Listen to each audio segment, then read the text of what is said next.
Good morning. I will be reading Joshua 24:14 through 18.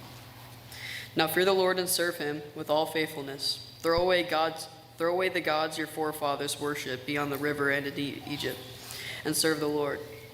But if serving the Lord seems undesirable to you, then choose for yourselves this day whom you will serve, whether the gods of your forefathers served beyond the river, or the gods of the Amorites, in whose land you are living. But as for me and my household, we will serve the Lord. Then the people answered, Far as it be from us to forsake the Lord and serve other gods. It was the Lord our God himself who brought us and our fathers up out of Egypt, from the land of slavery, and performed those great signs before our eyes. He protected us on our entire journey and among the nations through which we traveled. And the Lord drove out before us all the nations, including the Amorites who lived in the land. We too will serve the Lord because he is our God.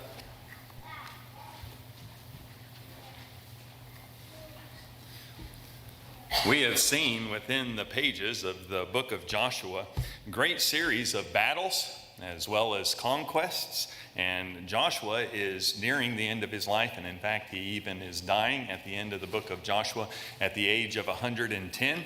But we have seen the land of Canaan become the land of the children of Israel, the land of the people of God. This is a modern day map of that.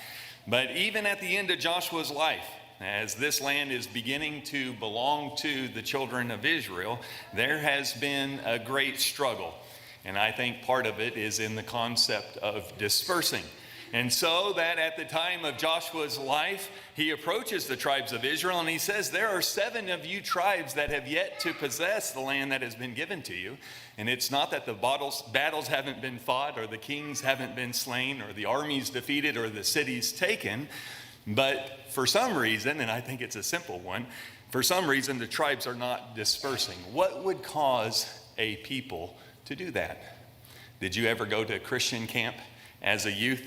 Some of you may have that experience, or some other kind of gathering that you went to.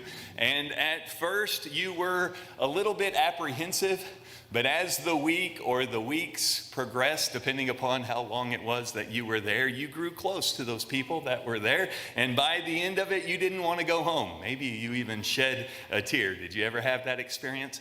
I think the children of Israel have been together so long as a people, 40 years within the wilderness. How long did the battles take? It's a little hard to decipher in the scriptures how long. It just says, and they warred for a long time, and Joshua warred for a long time. But you get a hint, I think, and I hope I'm not misrepresenting the facts here, but you get a hint with Joshua's fellow faithful spy, Caleb. Caleb, within the context of the book of Joshua, told us that he was 40 years old whenever he was sent out to spy out the land. He is now 40 years of wilderness wanderings behind him, and now at the age of 85, he's ready to take the city that was promised to him. Probably the wars of Joshua and the taking of the land of Canaan took between 5 to 7 years. We don't have any indication of it taking longer than that. And I've always viewed Joshua and Caleb as being pretty close to the same age, and maybe even Joshua being the younger one of the two. But if at the end of the taking of the land, if the battles only took 5 years or 7 years or so, there would be a 25-year difference between Joshua and Caleb, so that whenever they went out to spy the land, Caleb would have been 40 and Joshua would have been 65. And now at the end of the book of Joshua, as he dies at 110, Caleb is 85. And that's, I know, some supposition on my part, and I hope that I have put some clear indication of the facts with that. But if that is the case, what I am saying is as the land is divided up into lots, Joshua sends out the 3 scouts to scout out the land. They map it out, and they come back and they draw lots, and it's decided who lives where. It's probably a time around 1400 BC. They left the land of Egypt somewhere around 1446 BC. They have had the 40 years of the wilderness wanderings. They've had approximately 6 years for the wars. And so we are close to 1400 BC, maybe a little bit later than that. That gives us a period of the judges whenever we get there, because King Saul begins his reign in 1050 BC. That gives us a period of the judges whenever we get there of 350 years. So just kind of log that in.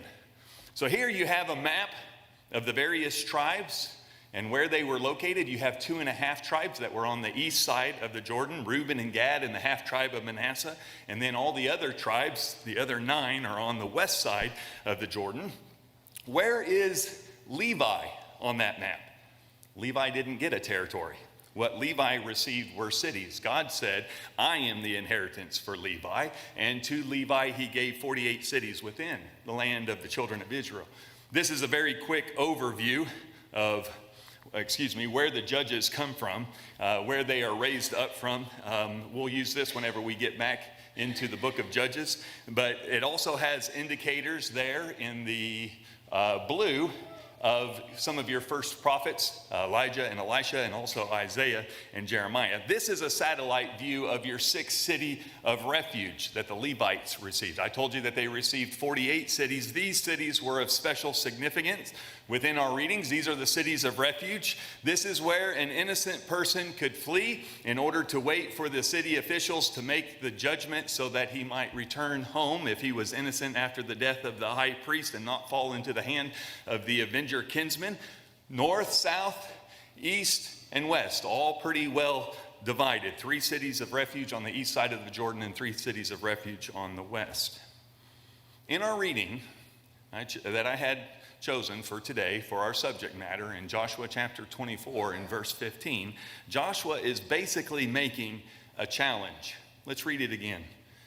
Now, therefore, fear the Lord and serve him in sincerity and truth, and put away the gods which your fathers served beyond the river and in Egypt, and serve the Lord. If it is disagreeable in your sight to serve the Lord, choose for yourselves today whom you will serve, whether the gods which your fathers served, which were beyond the river, or the God of the Amorites in whose land you are living.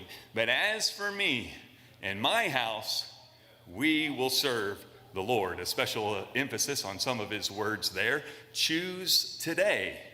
His statement of faith. As for me and my house, God is going to be the one that we serve. And I have that written out on the sign. As for me and my house, we will serve the Lord. What is your house known for? Are you a house that is fanatical, that is avid, dedicated to sports? Perhaps this represents your house, or this, or this. Are you a New York Giants fan? Are you a Seattle Seahawks fan? Are you a Denver Broncos? Are you a Chief? What is your house known for? And I think that we can see the flags and the banners and things like that in different markings within people's yards. Perhaps your house isn't so much with a national team as it is with something to do with the state in which you were born. Maybe you're a big fan of Arkansas. I'm sorry about that. Or maybe K-State or OU.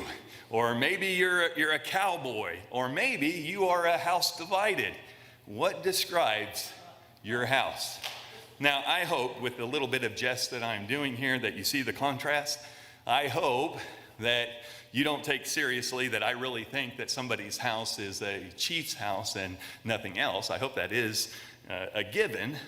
But I think we have to consider, in light of what Joshua's challenge is that there are those things that call out to us that are not all that important in the grand scheme of things. Is that not so? What Joshua is doing as his life is drawing to a close and it's nearing its end is he is making a national call to the people of Israel, and he says to them, I want you to consider who you're living for, what you are fanatical about, dedicated to, avid, and committed. Is it that which is true and lasting?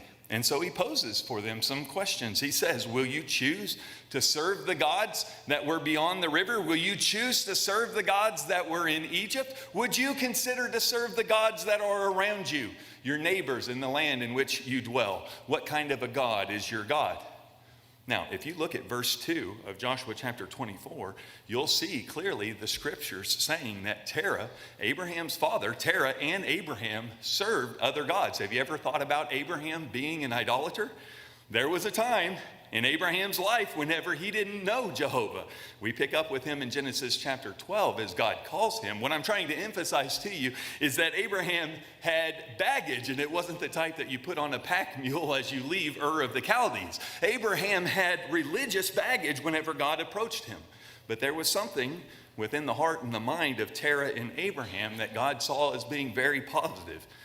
Though they were not worshiping the Lord, possibly they were still attempting to worship and to be religious. And so God approached them, and he did so from the standpoint of, you follow me and I will bless you and your generations to come. And both answered that call. Both Terah and Abraham answered the call of God.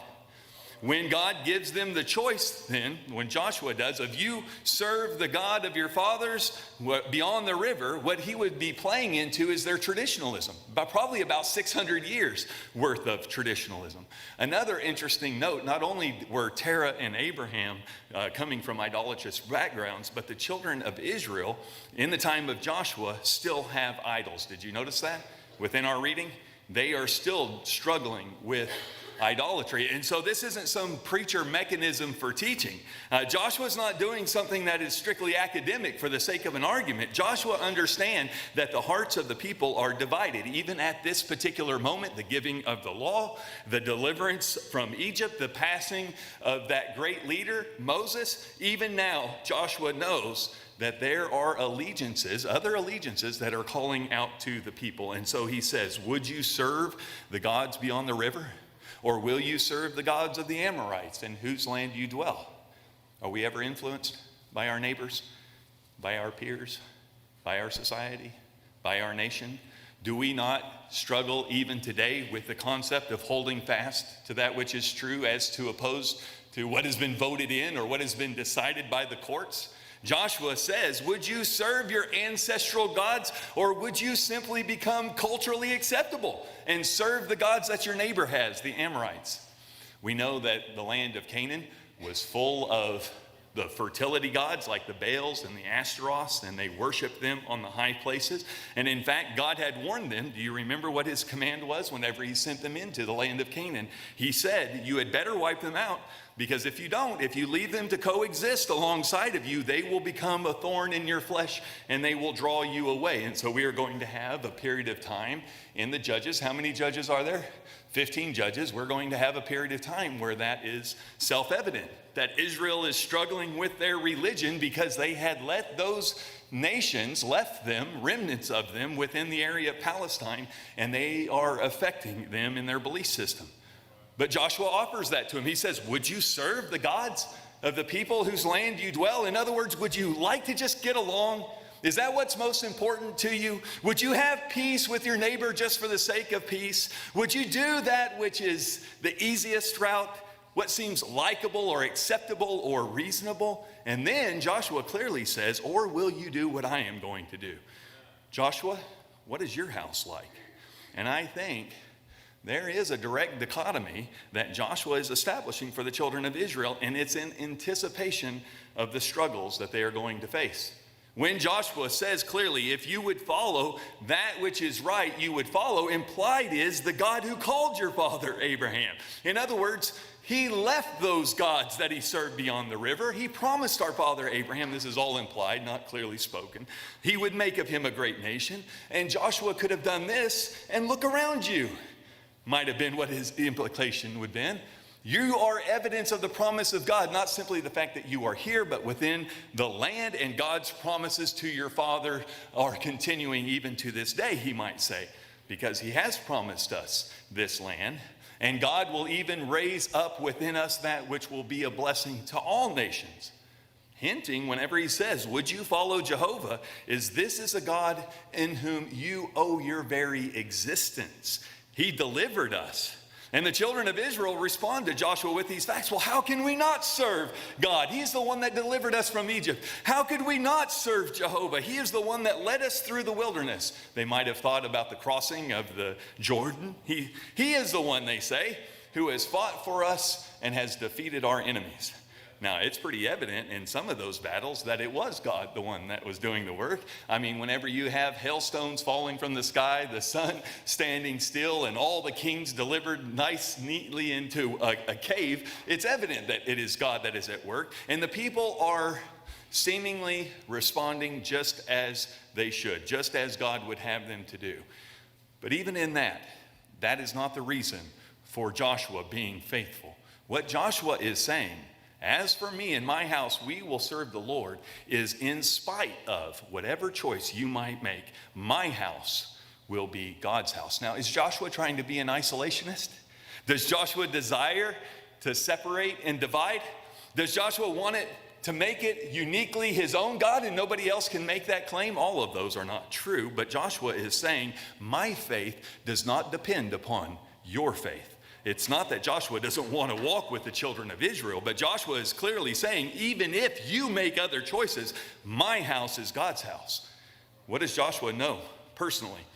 Do you remember some of the experiences that Joshua had as we began the book of Joshua? Remember the mysterious man that met him on the road with his sword drawn, and just before the battle of Jericho, and Joshua says to him, who are you for? Are you for us or are you for our enemy? And he says, neither, no, but I am the captain of the Lord's host. Take off your shoes because the ground upon which you are walking is holy ground. God met face to face with Joshua. I believe that that was Jesus before his incarnation making this declaration to Joshua. Joshua knows that. Joshua remembers that. It may not have been all that long ago, but Joshua knows God has proven himself to him. He too has witnessed the walls of Jericho fall, the hailstones fall from the sky, the sun stay where it's at, and the kings delivered. And yet Joshua knows that now he is about to die. At the end of the book of Deuteronomy, in Deuteronomy chapter 32 through 34, you have Moses' swan song, where Moses calls the people to honor God and to keep his commandments. This is Joshua's swan song. A lot shorter, a lot more succinct, but choose you this day whom you will serve. And it's a call for allegiance. In spite of the things that God has witnessed and testified to and proven of his love, they still need to be called to make a commitment. And in the process, Joshua's making a prediction. Think about it.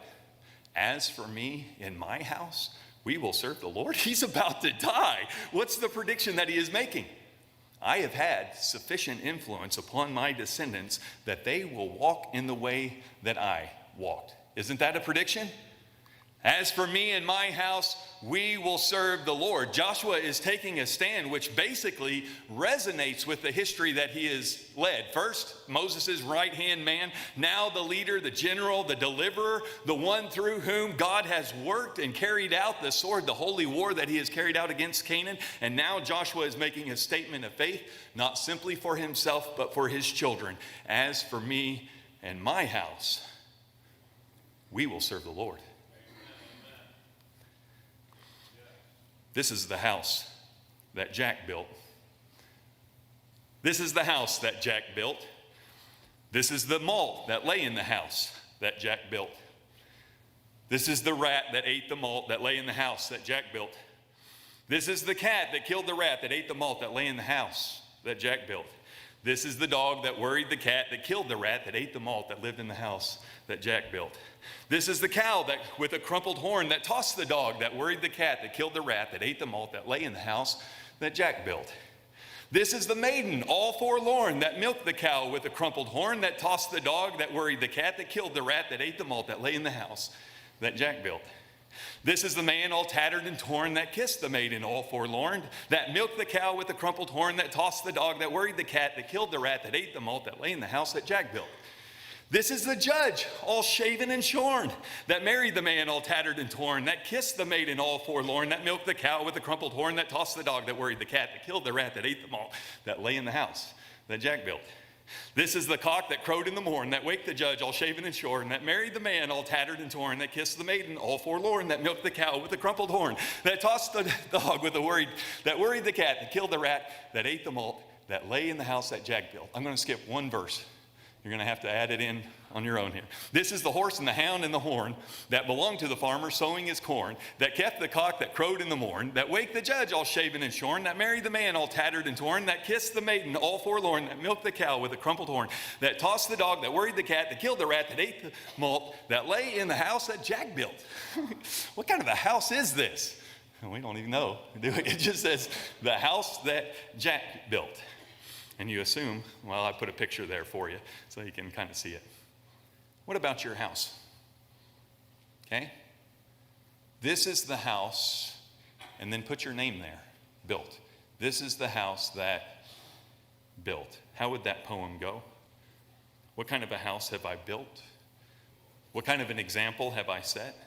Where are my children going to be on the day of judgment? Can I say, as for me and my house, we will serve the Lord? Or have I laid faulty foundations? It's a remarkable thing that Joshua had the confidence that his children are going to follow within his example.